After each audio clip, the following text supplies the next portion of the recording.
The one thing that I want to cover today is the replay mode, the highly anticipated replay mode. Today I'm going to be showing you guys how to find it, how to use it, how to navigate it, and all of that good stuff. Before we get into that, guys, if you are new around here, then make sure you smash that subscribe button and turn on post notifications so you never miss a video, because YouTube has been messing up lately and sending the wrong videos to the wrong people. So if you want to make sure that you get all of my videos, then make sure you smash that subscribe button and also leave a like rating on the video if you want to see more update related videos like this.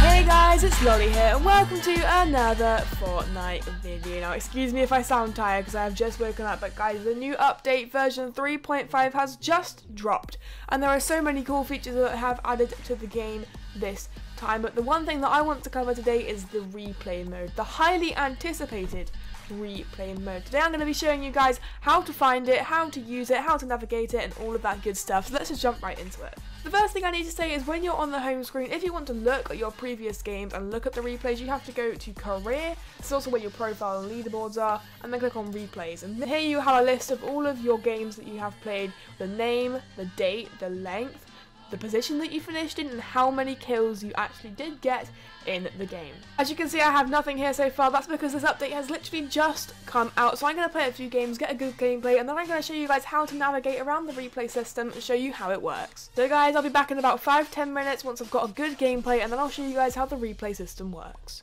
Well guys, I've just played one game and that was a pretty insane game. Okay, I died instantly, but there was a llama right on top of the freaking thing. Like, what? There was a llama literally right on top of this house on retail. So guys, as you can see now in the replays menu, we have one replay here, and if we click on this, we can play it, delete it, or rename and save it. And we also can open a replay folder, and if you click on that, you guys can't see it right now because I'm only capturing my Fortnite window, but it actually takes you to a folder under app data, local, Fortnite game, saved, and demos. It shows you a folder of all of your replays. So I'm going to save this one, rename and save, and I'm going to save it as llama. If I click confirm, that is now permanently saved in here as llama. So if you click on this, it highlights it yellow, and then you can either play it or delete it. I'm going to play it, and let's open the replay tools.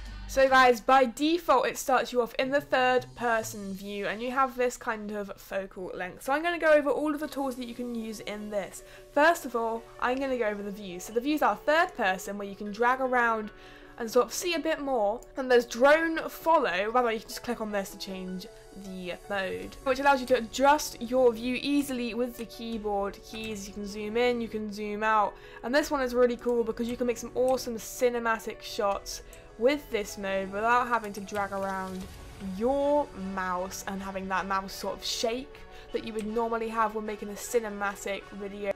This is really cool because you can literally just use the keys, and it's really smooth and effortless almost. Next up we have drone attach, and this one is really cool because you are attached to the character, so when it moves you will move with it. I can show you guys an example of this at the start over here. There we go. So we just move with the character when it moves around, which is really awesome. And also you can adjust the view by using the WASD keys and the mouse. Next up we have drone free, which is probably one of my favorite ones. It literally allows you to roam around the map and just look at anything that's going on. So you can see this guy is jumping up here right now. Also, you can play and pause with the spacebar. All of these keys work on console as well. If I say it works with the spacebar, this is mainly aimed towards PC. However, it will say under the play button what button you have to press on your controller, and it will work just the same way. And the thing about this is you can actually tilt your camera, which is pretty cool, just by using the A and D keys. And Q and E are the height keys for this one, as well as all the other ones. That's what you have to use to get your height. So we can just have a little look at all of these groups of people. So there's us over here having a little dance together, as you can see, and then we can also go over here quite easily and see that this guy is having fun shooting down this bloke's building over here, guys. So you can literally just roam around and do absolutely anything, dude. This mode is awesome. You can have a look at anything with this mode. The last mode we have, guys, is gameplay, which is literally you just seeing the game played from this person's perspective. So that is all of the different modes that you can view gameplay in. Next we're going to go on to this.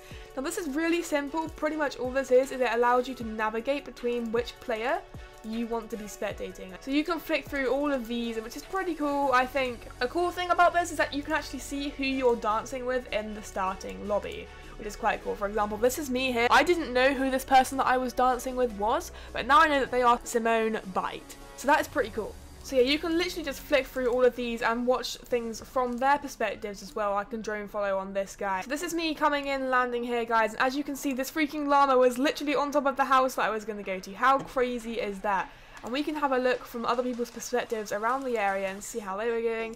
We can do this in drone follow mode, we can do this in third person mode, any mode you want to. Like, that's a quite cool shot of just someone landing there, and I haven't even edited that or anything. Like, how cool is this, guys? You can just flick between anyone, anywhere. It's really, really awesome, and I love this feature that you can look at anyone's perspective. Next up is the plus and minus here, guys. So this is the speed.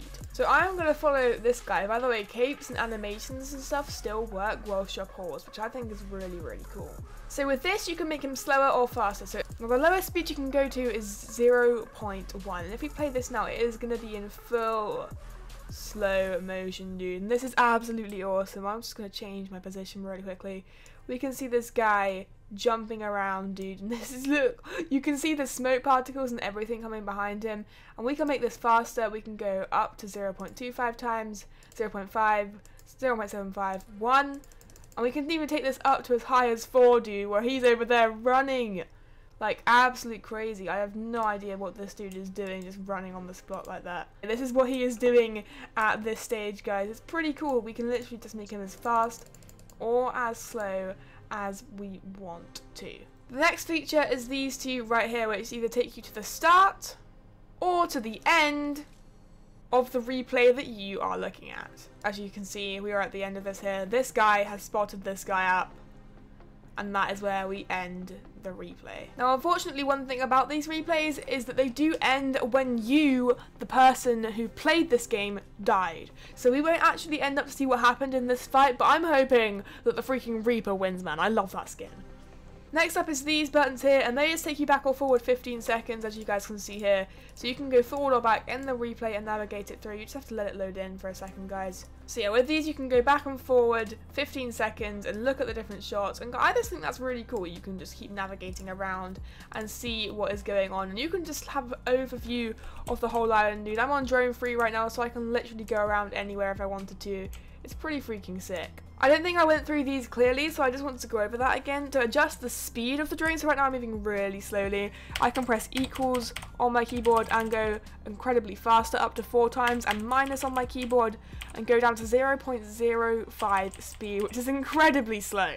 You can also use the mouse keys left and right to pan and tilt around the area, which I'm not really demonstrating very well here, which I can demonstrate better here. If you guys can see, it's kind of tilting on the sides. If you look at sort of at the side of the map over here, you can see how I'm tilting the camera. I'm doing that with the A and D key. You can also do that with the mouse button left and right. Like I said before, WAS and D is just to navigate yourself around. And dude, that freaking llama, I cannot get over that. Should we zoom in on that? If you want to zoom in on that, then you can use the scroll wheel and simply just zoom all the way in, dude. We can get a clear look, a clear crisp look at that llama, up to 600 mm of zoom. And finally, guys, for these tools down here, you can adjust the height by pressing Q and E to adjust the height of your shot. That's pretty obvious. Now guys, let's go on to these tools. Now these tools are for all of the cinematographers out there who want to get good at using this. With this, you can change the auto exposure, so pretty much for you guys who don't know much about cinematography, I don't either. From what I can see, I think it's how bright it is. You guys who are good at cinematography know what you're doing. And if you turn it off, then so it doesn't automatically do it for you, you can change it to whatever you want it to be. So that is really bright, that is really dark. If you want to do like a horror film, you could do like that and then slowly drag it up. That would be quite cool. Like show it, or maybe showing transition from night into day. That would also be quite cool. But yeah, anyway guys, so that is what that is right there. But I'm going to keep auto exposure on because, you know, I like it that way. You can also change the aperture, which I think is really cool, and the focal length, which is awesome. Now this is the same as the scroll wheel for zooming. This does the exact same thing, so that is what this is doing. So you can take it out as little as 8 mm and in as much as 400. So this one is really, really cool. And you can also just do this with the scroll wheel as well. And you can actually take it to 600 if you use the scroll wheel, so I would advise that if you want to get some really close-up shots.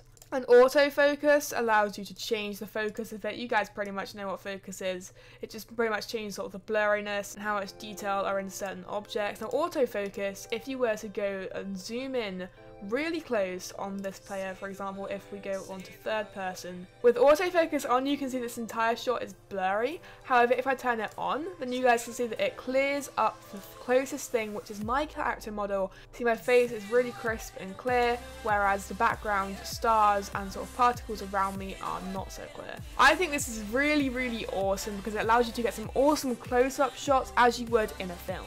Now that is for all of these settings. Now if we switch over to these settings, we get even more settings. So we can pretty much just change what we want to see in the shot. So nameplates, we can turn them on and off if you guys don't know what that is.